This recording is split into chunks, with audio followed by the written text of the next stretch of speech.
मानहियो जान से छोड़बो नहीं आसान से मरलो पछीन के ले अइबो भगवान से।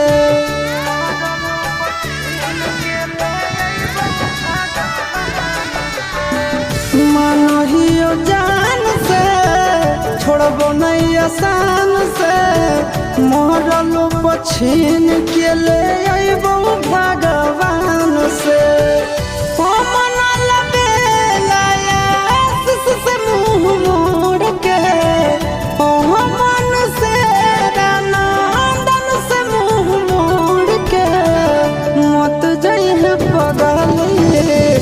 पगला के छोड़ के मत जाइए पगला के छोड़ के।